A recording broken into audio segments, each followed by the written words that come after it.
This video has been sponsored by WowBox. Jared, I don't know that's how we're supposed to be advertising this box. Well, there you go. The slap's in the way. WowBox is a monthly subscription box that features a wide variety of tasty snacks from Japan. On some occasions, they'll feature some limited edition snacks like these nuts and cranberries cool yogurt Kit Kats. Wow. It's so light and fruity. This is strong. This is strong. Harsh. Yeah, like, the white chocolate is very overpowering, but the fruit flavor is nice. Every month is full of new treats for you to try, so why not shake up your daily snack routine with these tasty treats from Japan? If you'd like to try this yummy subscription, just click on the link down below and use the special code to get 10% off your first WowBox. And now you also get a hat. That's not how you wear a hat. Before we get started, I'm afraid I'm going to have to correct a grave error on my end. I made a mistake a while back that needs to be rectified right here, right now. I, for one, apologize for my misjudgment, and will correct my actions right now.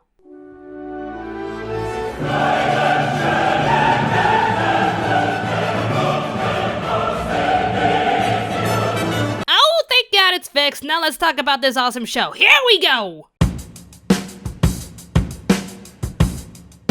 I, for one, feel that the beginning of 2019 felt like Japan's way of saying, hey, sorry about 2018, so here, have some good stuff. And we got back-to-back-to-back all-stars that really impressed me, and then we got to Domestic Girlfriend. I'll get back to that one later, but needless to say, these winter titles have been doing 2019 pretty darn well, and it all started with Tate no Yusha no Nariagari, aka The Rising of the Shield Hero. By the first few episodes, I felt that this was going to be a good enough show with its premise and interesting characters, so I felt safe when placing Shield Hero in the A rank of the Isekai anime tier list. But then, something happened to me when I got past episode 4. I wanted to immediately move that rank from A rank to S rank, wanted to come up with poster designs because I just wanted to, started ranting about each episode on Twitter, and even bought the Shield Hero t-shirt at Supernova from the Crunchyroll booth. This is the best shirt I've ever had in my life.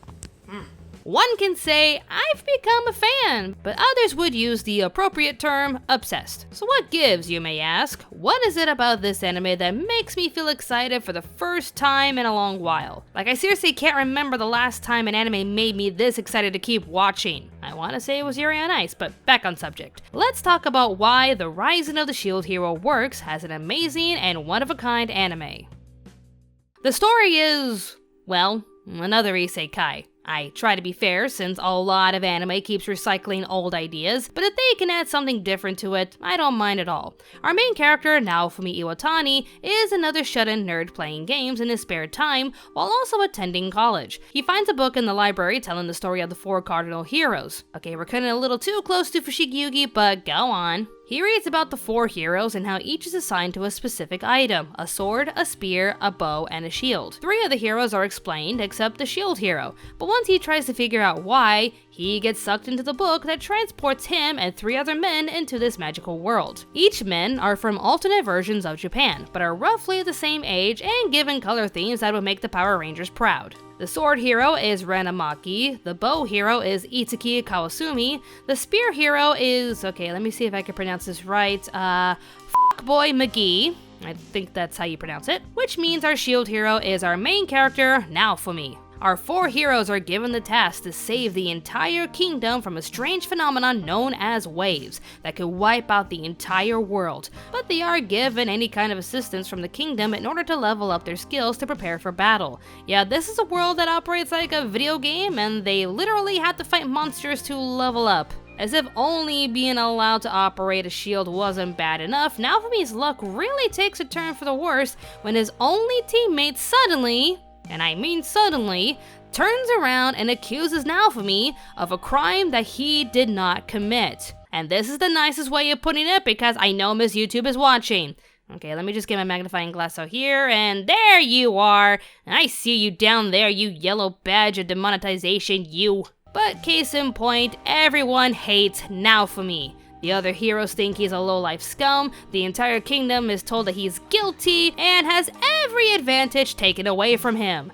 No companions, no revenue, and no assistance. He is trapped in a world surrounded by people who are disgusted by the sight of him, and all because of one woman.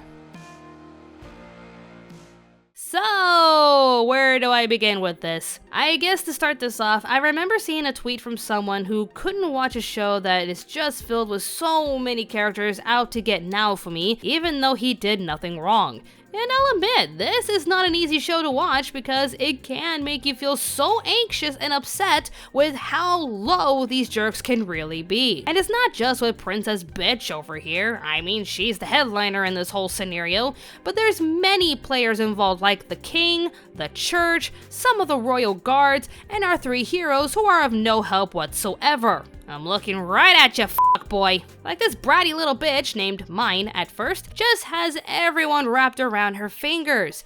Anything she wants, she gets. So if she's going to frame the shield hero and make him look worse day by day, she's going to get the kingdom involved. Except for Earhart, who still helped out Naofumi even with all the nasty things said about him. My man! Also, it really doesn't help Naofumi when he finds party members that are willing to help him level up and get stronger, mainly because each member that he enlists makes him look like a slave owner, a kidnapper, and a bestiality pedo.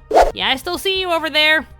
Hello. To put all of this simply, Naofumi really drew the short straw, as there is a lot in this world that keeps pulling him down. But that's why this show is called The Rising of the Shield Hero. Even with everything thrown against him and having little to no help, Naofumi takes his role seriously and becomes a warrior that no one saw coming. He started out as a nice enough kid, only to turn into a cynical, blunt, and aggressive person who has to be skeptical about everything. Given his limitations, he has to try everything in order to survive. He learns that having party members can help you level up faster, so he purchases Raftalia and trains her as a swordsman so he can be her shield and she can be his sword. He crafts potions and accessories to earn revenue since he's barely getting any funds from the kingdom. He has to work 10 times as hard to keep up with the other heroes, but watching his journey and having to deal with all of these obstacles is just amazing to witness.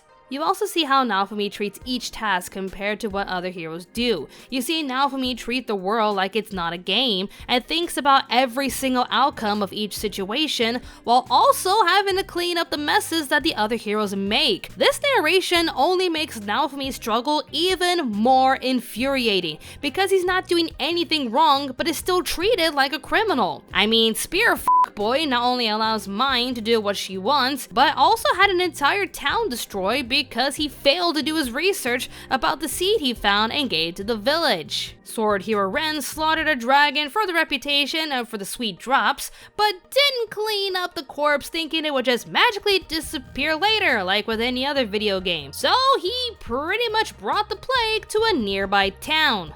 Oof. Bow hero ISEKAI took down a tyrant abusing his power while bringing in his own sense of justice into the mix, but failed to stick around to see who else would be in charge, and he accidentally made things worse for that village. Yeah, I hear he's got a thing for justice in the upcoming chapter, so I'm keeping an eye on him. And yet they never accept responsibility because they'd rather die than to be talked down to by the shield hero. This is why I say this show can be a bit much to take in, which is why episode 21 is the one episode that made every viewer scream like... But if there was one episode that made me confident in believing that this was going to be an amazing show, it would have to be episode 4. I will say at this point, there will be a few spoilers in regards to episode 4 and a little synopsis about the ending, so I'll just put the spoiler warning here. So after the first wave, Boy is informed by Princess Bitch that Raftalia is a purchased slave owned by Naofumi, trying his best to be a true hero and attracting all the ladies, no matter how old they are. I hate you, Spear Guy. You mean you're that big fat... Oh, I could watch that all day. Good girl, Philo. He challenges Naofumi to a duel. Naofumi proves that he's not someone you can easily mess with and even looked like he was going to win, but forgot that he was in a city full of unjust assholes as Princess Bitch uses her magic to make him lose. And here, we witness an emotional moment that I couldn't turn away from. Naofumi is at his lowest right now. He was cheated from his victory, is hearing unearned chuckles as the very people ruining his life are taunting him, and they are forcing Raphtalia and Naofumi out of their contract. Naofumi's head is full of such hatred and rage. His mind is swirling and aching in pain and devastation. No matter how hard he tries, these disgusting people will shoot him back down, and all because they hate him. And that feeling of hatred they have is clearly unjustified. It all felt like it was over for him until... You're a liar and a cheat! He gave me valuable medicines and treatments and they cured my illness! Are you capable of such kindness? Of course I am. If that were true, you'd have someone loyal by your side too instead of that two-faced princess!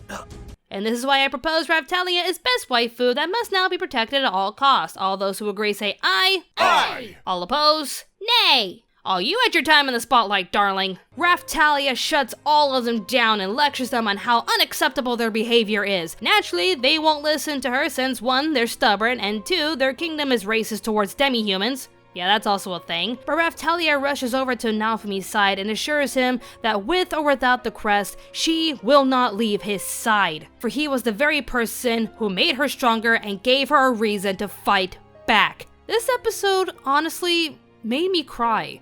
Like, I teared up seeing Naofumi's heart-wrenching face when Raphtalia is holding him in her arms. Seriously, we all need someone like Raphtalia in our lives. Someone who knows us better than anyone and will stand up for us despite how everyone else is treating us. She was able to save him from his deepest, darkest thoughts and gave him enough strength to carry forward and prove to the entire world that they were wrong about him.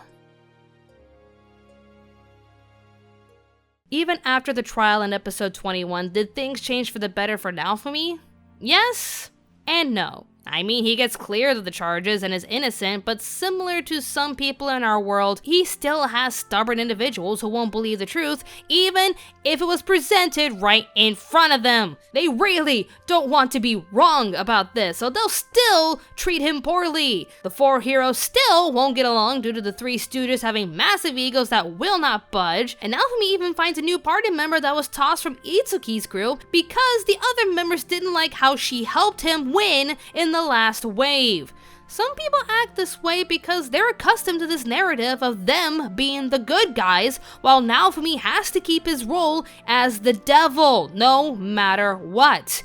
Yeah, we may have messed up here and there, but at least we're not as bad as the Shield Devil. Like, seriously, I can go stab a random person and I'd still not be as bad as the Shield Devil. Nobody wants to be the Shield Devil, right? But despite their behavior and the interesting twist that happened at the end that makes you want more episodes now, please, Naofumi will carry forward as long as he has his friends by his side and a reason to make this kingdom even better than it ever was.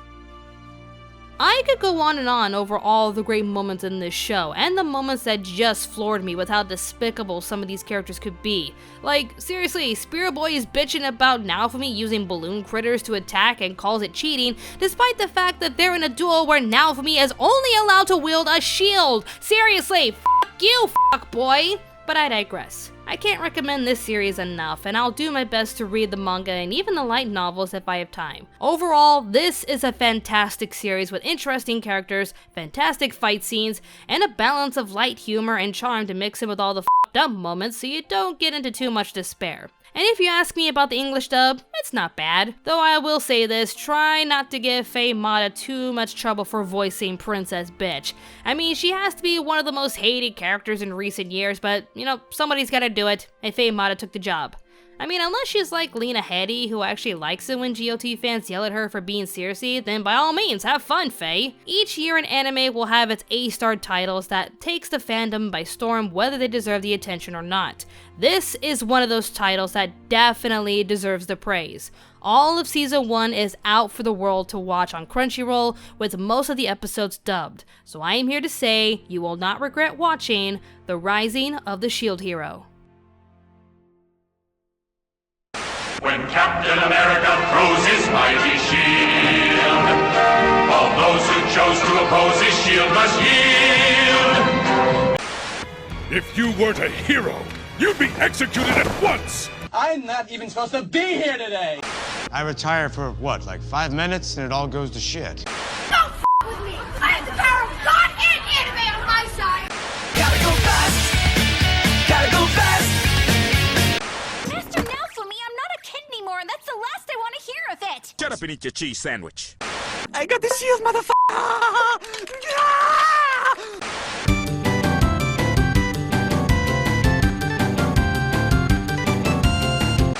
Oh, the shield is the best! Oh my god, I don't even have to do anything! Like I told your friends! Fuck you! It was kind of hard to tell, but it was clearly a type of wind magic. Mine? I think you imagined it. The audience didn't see a thing. Why the f you lying?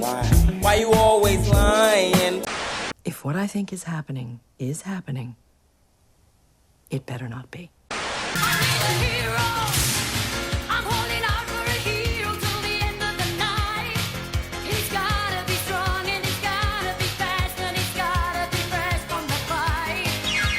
I knew they would stab me in the back, so I'll just have to stab them in the back. I'll stab them in the butt. We have to respect women, Bakugo! No! If she breathes, she's a thought! All women are queens! Ah, look, it's a filthy demi! So that's why my wine tastes bad! That's racist! Stay down. Final warning. I could do this all day. I want the world. I want the whole world. I want to lock it all up in my pocket. It's my bar of chocolate. Give it to me. Now. Oh shit. Here we go again. Well, this was fun, and seriously, I never thought I'd be obsessed with the show, but no, I've been sketching a few pictures, and I even have a Shield Hero wallpaper on my PC. I can only pray for my wallet when I see a Raftalia figurine, to which seriously, I need one right now. Best waifu, I'm just saying. As for my Twitter rants, I tend to tweet what's on my mind when I'm watching anime, so if you want in on all the shenanigans, definitely follow me on Twitter. And there are links on all of my social media pages in the description box down below. Also, be sure to click on the like button if, you like this video, and feel free to subscribe to our channel if you like what you see. Also, it could really help our channel if you share this video with all of your friends on any social media platform you use. We also sell shirts on Teespring and have a Patreon page if you really want to help us out further. Honestly, just thank you for watching this video and for helping us keep our channel alive and well. More awesome videos will be on the way, so stay tuned to Anime America.